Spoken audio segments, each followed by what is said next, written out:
What's up, my loves? It's Ashley back again with another video. As you guys can see, I got my natural hair out, so it is time for another hair tutorial.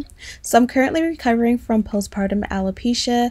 My little one turned 4 months in January and literally all of my hair came out. I don't know how.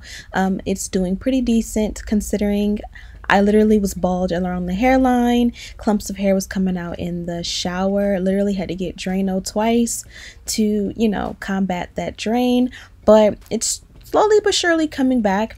I did a lazy protective style this time around for under my wig. 2 cornrows, kind of pinned it up really easily, and this is going to work for me. If you guys want to see a dedicated video on how I protect my hair like really flat, let me know.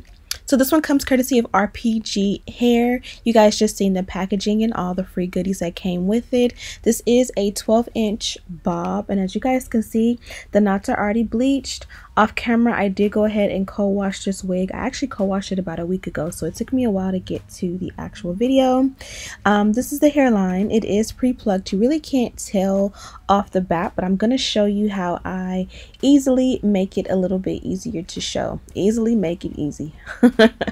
But as you guys can see, I'm going to take my electric hot comb and I just kind of press out the hairline a little bit. No product is needed. Sometimes I'll use like a little bit of my shapers or any kind of holding spray so you can kind of press it out really good. But I just kind of want to make the hairline prominent and see exactly what I have in the front to know if I want to go ahead and pluck out the hairline. So typically you definitely want to open up that parting and thin it out just a little bit to make it look a lot more natural, but I'm not going to do any plucking. And as you guys can see, once you press it out, it made a huge difference. Now you have the potential to make this wig look like it's coming out of your scalp without even tweezing. So this is the next step, and this is just a little bit of a trick. We're gonna tint the lace using what we already have. So most of us already have a foundation that is our skin tone. If you don't, you may have a concealer or a powder or a bronzer or something that is similar to your complexion. Use that in the inside of the lace before you put the wig on and install it, and you kind of just buff that in. Typically I would do this just along the hairline, just because the parting of the hairline don't necessarily need to be the same color always. So I would put the lace tint or foundation at the hairline. Sometimes I'll put it along the whole wig, sometimes I'll put it in the parting. Today we just did it only at the hairline. I put the wig on, and then if needed, I will add a powder or a concealer along the parting once the wig is installed. So this is what the wig looks like installed. I did do the install in baby hair off camera. You guys have seen me do this a ton of times, so I will do it the next time. TikTok is taking over at my house, guys, but you guys have seen me do this a ton of times, so I kind of went ahead and skipped this step for the camera. We're gonna go right into straightening out the bob. Now obviously it's a Yaki straight bob. It's 12 inches, 150% density, but we want to get it silky pressed, silky straight. We want to look like we're coming straight out of the salon. So I did do literally one of the most important steps, and that is add a heat protectant. I do have the one I used linked in the description box. You guys can share with me your favorite heat protectant, because I am on the hunt for my holy grail one. I just use whatever I have at the moment, and this one so far has worked great for me. I'm also going to use my hot comb, or this is not a hot comb, a flat iron, on the highest setting. This is not my natural hair, and I feel like for the first press you really want to press it hard and get it silky and straight, and from here you'll be able to maintain the hair on a lighter setting, like 450, 400 at the 450 at the hottest. This time around I think this one was at like 465 or 480.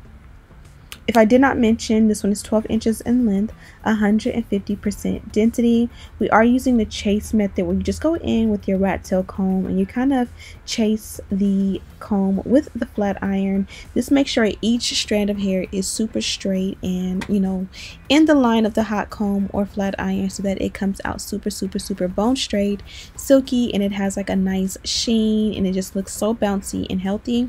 We're gonna go through the whole head, and then I'll meet you guys about 7 minutes 15 seconds in this video when we are done straightening out the hair, and then we'll move on to the rest of the styling.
Okay, so I only did one side on camera, but you guys can see we are done and it looks super good. For comparison, the left side is where we started and this is where we finished. The hair is absolutely beautiful. I love how the Yaki texture peeks through just enough so that it has that nice natural feel, but it also gives you a little bit of silky when you press it really good. And as you guys can see, even at the start, it already had like a nice bounce and sheen to it.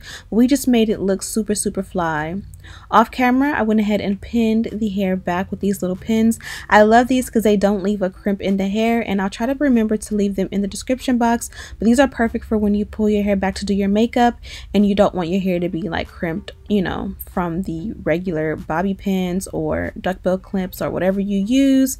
I did do my makeup off camera so that I could slay even better. Now I'm going to work on the top. I feel like after you go ahead and straighten the hair out, you got to bring it all together with like the crown of the head. And I did get a crimp on the left side of the hair, and it's killing me because you guys know when you're pressing your hair and you accidentally crimp it, it takes everything to get that little crimp out. No matter what you do, it's like it's stuck there. So we are going to use the electric hot comb, but we did use a little bit of a wax and even a holding spray just to make everything look like we are slaying for the gods and we are ready to go to the Grammys, the BET Awards, whatever award show is coming up, whenever outside opens up, we are ready with this one. And as you guys can see, I'm going to also use a little bit of hairspray along the hairline. Now get a good look at what the hairline looks now, and then kind of pay attention to how much more melted, how much more coming out of the scalp it's going to look through this process.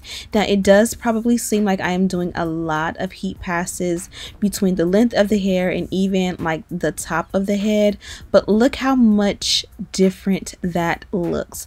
If I would have done just one heat pass, I would not have gotten this look. Now look again on the side, holding spray, work it in, brush the hair in the direction that you want it to go. Now just watch the transformation. Can you guys see how smooth the hairline is starting to look? Literally looks like it's coming out of the scalp. It's all about patience when it comes to installs. Sometimes you'll flat iron the hair and you know you'll come back and you do another step and you realize you have to do it again. So a lot of the steps may be repetitive. Again, I did do the baby hair off camera, but you guys can see I'm just gonna go back in and touch it up. I kind of like it to look a little bit messy and kind of go in different directions so that it just doesn't look too perfect and uniform. Now that we are done, I kind of realized I should have thinned out the sideburns a lot more for a more natural feel. So that's the great thing. They're not overdone by doing it off bat, but because we can see after we install what we can fix, I can go back now and thin out the hairline even more. Now we are done and you guys can see how much body and bounce. Listen, when they say we are ready for outside again, I am ready with this one.